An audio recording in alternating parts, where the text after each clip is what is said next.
So the reason why I titled this that Texas is great, but their internet is not that great, is because the internet actually varies from state to state. And I know for Spectrum, this is not sponsored at all. This is just whatever I research and what I know and all that stuff. So in Texas, I've been seeing reviews about AT&T being the bad internet and Spectrum being the bad internet. I don't know which one. Even you probably. Like, there's Spectrum and AT&T. Now you might be in like a whole nother state like Utah.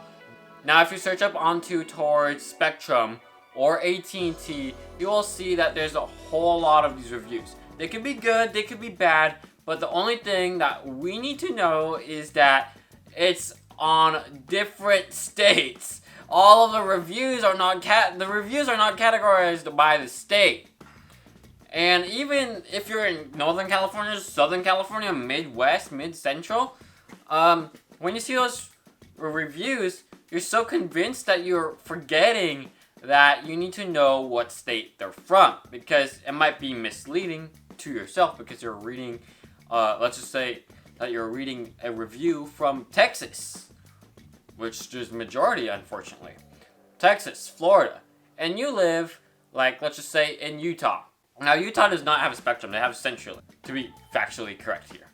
But let's just say that there's Spectrum in Utah. So you're reading these reviews, you're still deciding, and you're reading reviews from Texas, Georgia, North Carolina, all of that. Would it make sense? No, because you're not getting the actual reviews for your specific area. Because the cables in North Carolina might be way different than the cables actually in your own neighborhood. Because you haven't tested them out yet. It could be new cables, it could be bad cables. Either one. Just ask your neighbors or something like that. Now, if they say that your neighbors have AT&T, and you have AT&T, but you're looking for Spectrum, and nobody in your neighborhood tested Spectrum, go ahead and test whatever other best provider there might be in your neighborhood, because it might be better than what they're thinking or what they're saying, because we're possibly reading a review from a whole nother state that has a totally different amount of cables available. But as an article from Cron, the article shows that Texas on average from 2012 have a 6.35 megabytes per second download rate from 2012. And their rural counties have 768 kilobits as their download rate. It's even worse. So, in the central, there's about 6.35 megabytes. And then there's 768 kilobytes, which is even smaller, they're different, for the download rate.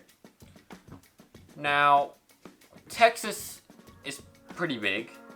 California is a bit, but Texas is pretty big. And most of their cables don't run underground, which is, to be fair, good. But most of the cables are actually on the poles that most of us see, because every city should mostly have them. And in Nevada, they have them like right beside the freeway desert spots. Anyways, now the difference between 6.35 megabytes and 768 kilobytes has many variables that we have to keep in mind.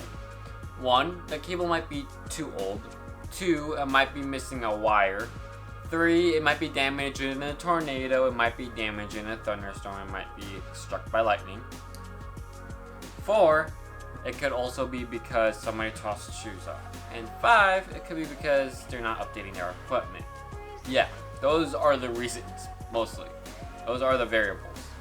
But I'm Reagan from ReaganVFilms Tech. Good luck, shaka, and mahalo. I'll see you on the next video.